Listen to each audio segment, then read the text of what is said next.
لوگوں نے صحابہ کے اندر لڑائیاں پیدا کر رکھی ہیں، لیکن یہ رحماء بینہم کا عملی مظاہرہ تھے، عملی ثبوت تھے، ایک دوسرے کے لیے ان کا پیار، ان کی محبت۔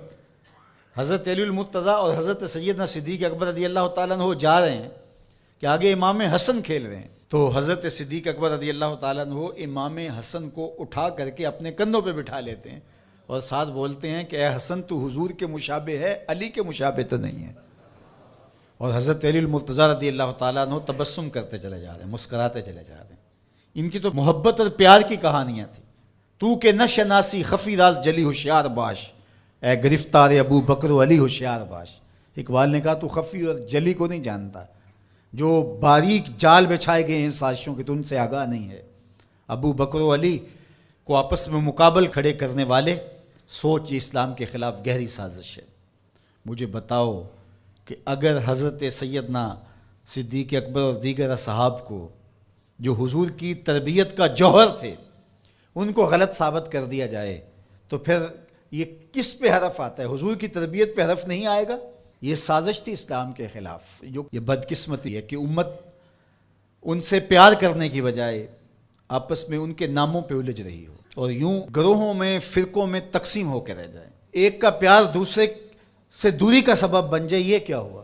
ماں سے پیار کرنے کا یہ مطلب نہیں ہے کہ باپ غلط ہے، اور باپ سے پیار کرنے کا مطلب یہ نہیں ہے کہ ماں سے نفرت کی جائے اور ماں سے دور ہٹ جایا جائے۔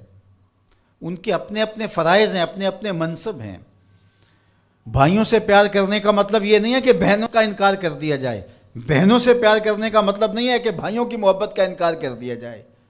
اہل بیت کی محبت کا قطعاً یہ معنی نہیں ہے کہ صحابہ پر سب و شتم کیا جائے، اور صحابہ سے محبت کا معیار یہ نہیں ہے کہ اہل بیت کا نام سن کے چیں بجبی ہو جائیں اور چہرے کا جو ہے وہ رنگ بگڑ جائے۔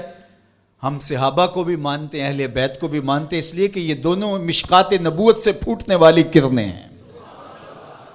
یہ حضور علیہ السلام کے فیضان کا عکس ہیں، اور صحابہ میں اور اہل بیت میں آپس میں منافات نہیں تھی۔ تو یہ تو رحماء بینہم کا عملی ثبوت تھے، عملی روپ تھے، لیکن ہم ان کے اندر منافات کھڑی کر دی اور ان کو دو الگ خانوں میں بانٹ دیا۔ اللہ اکبر۔ کسی نے کہا کہ اہل بیت اور صحابہ ہماری آنکھیں ہیں، تو معترض نے کہا دائیں کون سی ہے اور بائیں کون سی ہے؟ اس نے کہا آنکھیں دائیں بائیں نہیں ہوتی، آنکھیں ایک ہی ہوتی ہیں۔ تو ان کی محبت ہمارا ایمان ہے، کیونکہ محبتوں کا مرکز ذات رسالت مآب صلی اللہ علیہ وسلم۔ پھر وہاں سے جس کو بھی حضور سے تعلق ہوگا وہ محبت اس سے پیدا ہو جائے گی۔ یار محبوب تو محبوب رہا، اللہ نے ان گھوڑوں کی قسمیں کی ہیں جو محبوب کے غلاموں سے جڑ گئے۔ قرآن اٹھائیے، وَالْعَادِيَاتِ دَبْحًا فَالْمُورِيَاتِ قَدْحًا فَالْمُغِيرَاتِ صُبْحًا فَأَثَرْنَ بِهِ نَقْعًا فَوَسَطْنَ بِهِ جَمْعًا۔ محبوب تیری ہی نہیں، تیرے غلاموں کی نہیں، تیرے غلاموں کے گھوڑوں کے پاؤں سے لگی ہوئی کھریوں کے ٹکرانے سے، پتھروں سے جو شرارے نکلتے ہیں، میں خدا ان شراروں کی بھی قسم کرتا ہوں۔ محبوب تیرے غلاموں کے گھوڑوں کے پاؤں کے ٹکرانے سے جو گرد اڑتی ہے، اڑتی ہوئی دھول کی بھی قسم کرتا ہوں، اور ان گھوڑوں کے سینوں سے جو آواز نکلتی ہے، میں رب ہو کے اس آواز کی بھی قسم کرتا ہوں۔ اور تم الجھے ہوئے ہو یہاں ابو بکر و علی میں۔ لا اقسم بہذا البلد، مجھے قسم ہے شہر کی۔ مکئی قسم کیوں؟ وانت حل بہذا البلد، اس لیے محبوب اس شہر کی گلیوں میں تو خرام ناز جو کرتا رہا ہے۔ جہاں محبوب خرام ناز کریں وہ گلیاں اچھی لگیں۔ مدینے کی مٹی میں بھی شفا ہے یار، جس شہر کی مٹی میں شفا ہوگی، اور شفا ہوئی کیوں؟ اقبال بولا خاک طیبہ از دو عالم خوش ترست، آن خنک شہرے کے آنجا دل برست۔ کہا کہ اس مٹی میں شفا اس لیے پیدا ہوئی کہ یہاں قدم حضور کے لگے، تو وہ ذرے خاک کے بھی شفا بن گئے۔ جن ذروں کو حضور کے شہر سے نسبت ہو گئی، تو جس کو جگر کا ٹکڑا کہا، اور جو مزار کا بھی ساتھی اور غار کا بھی ساتھی ہے، تو ان کی عظمت کیا؟ ہم ہوتے کون ہیں کہ ہم جو ہے وہ ان کی عظمتوں کو تولنے بیٹھ جائیں؟